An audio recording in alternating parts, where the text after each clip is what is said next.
Hi,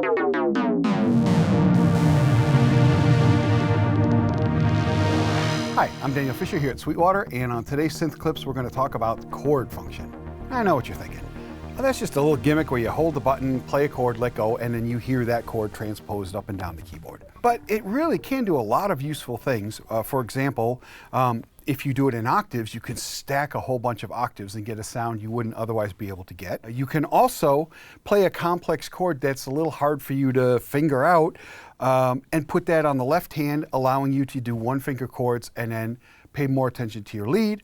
Or you could put it in the right hand and do one finger chords and pay more attention to your bass line. And today I'm going to start with the Korg Minilogue XD because they do chords slightly differently in that you go to the chord mode and then you use a knob to choose from a whole bunch of different chord shapes. Most of the other ones, like I said, you just hold a button and play the chord that you want. Each have their own advantages.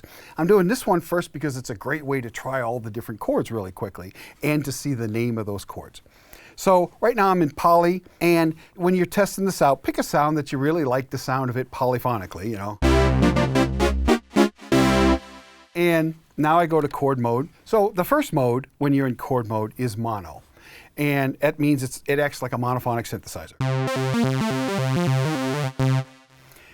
If I go to the next one, it's fifth. And basically what it's doing is taking all of this front panel here, duplicating it, spreading it a fifth apart.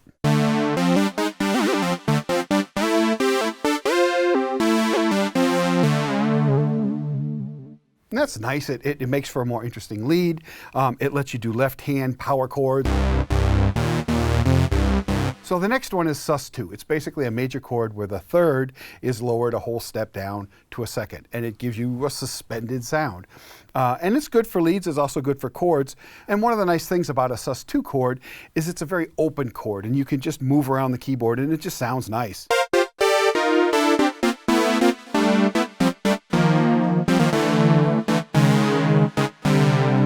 It works chromatically, it works diatonically.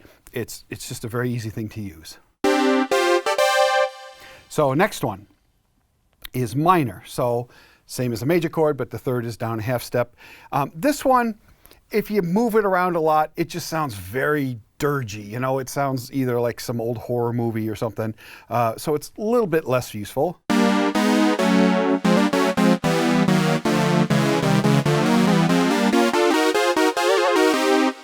It definitely makes your ear aware that you're moving a fixed shape around, less so on the sus chord.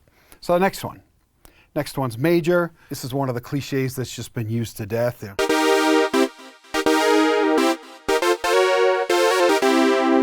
And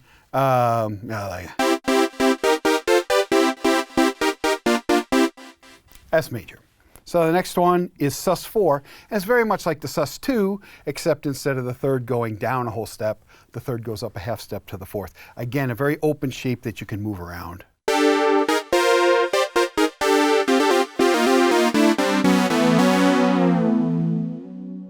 Works fine over any bass note. The next one is minor 7, possibly the most cliched chord hold of any of them. You use it a lot in kind of lounge house. And I'll shorten the decay time.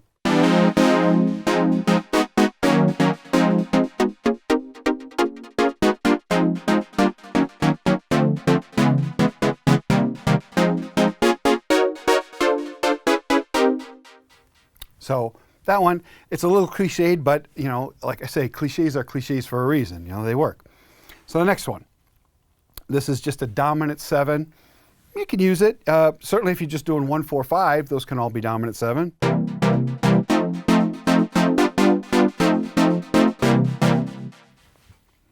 Next one is a 7th chord with a sus4. So now it's a 4 note, and this one's kind of open. Again, this one works pretty well.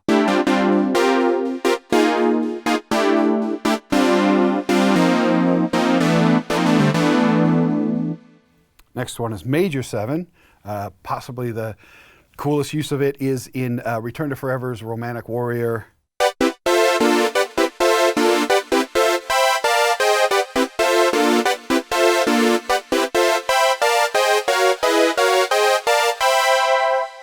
The next one's Augmented. It's a 3-note chord where it's like a major chord, except the 5th is up a half step.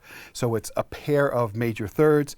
It implies a whole tone scale. So if you play a whole tone scale with the Augmented chord, it gives you that dream sequence kind of sound. I'll turn the delay up a little bit. And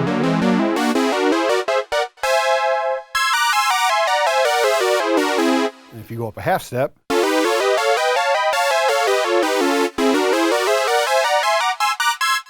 next one's Diminished. So now instead of 2 major thirds, it's 2 minor thirds.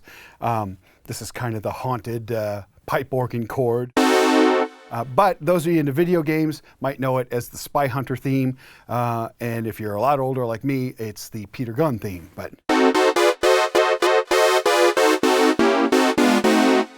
and that's a minor third stacked on a minor third stacked on a minor third.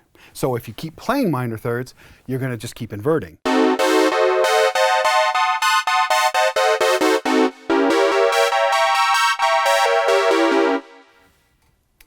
And the next one is minor 7 flat 5. This one hasn't been used as much, so you might want to try it. Kind of jazzy.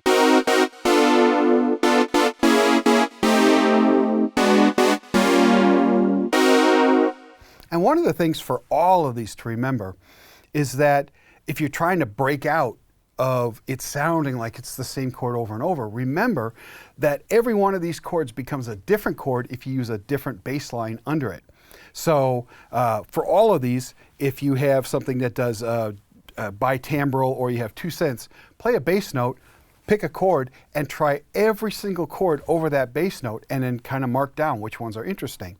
And all of a sudden, those 3 notes might go from a major chord. They might go to a minor chord. It might go to a minor 7 chord, but missing the root, you know? And so you can get upper tensions. Again, just use your ear. Try different bass lines with all of these different chord shapes, and you might find that it doesn't sound like it's a chord that's locked anymore. All right, next one. Minor major 7. Most people will know this as the ending of the James Bond song. And it moves a little weird. If you're looking for tension, there's one way to get it. And the last one is major 7 flat 5. So it's 1, 3, 5, 7, but the 5 is flatted. And it's a very pensive chord. It transposes kind of nicely, and I haven't heard it as much as many of the other chords, so definitely think about using this one.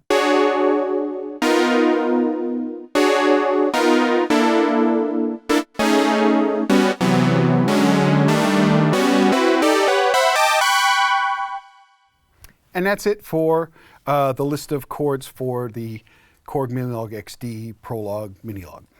So now I'll try a different keyboard. Okay, so now I have the ASM Hydrasynth, and it uses the more traditional chord button method of creating these chords. And on this one, what you do is you hold it till it blinks, and then you can play whatever you want. Then you hit a key,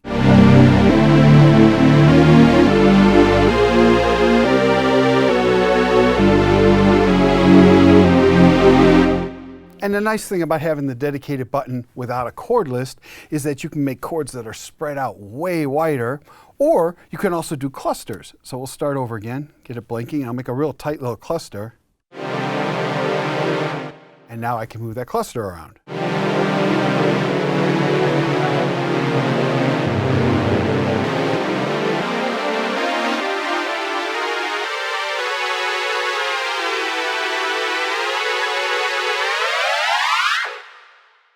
Just a quick run through of the chord function using both the Minilogue XD and the ASM Hydrasynth. If you have any questions about either of those 2 keyboards, contact your Sweetwater sales engineer. If you enjoyed this series, we've put all of the available synth clips in a playlist below. If you have any ideas for new synth clips, please let us know in the YouTube comments. My name is Daniel Fisher. Thank you very much for watching.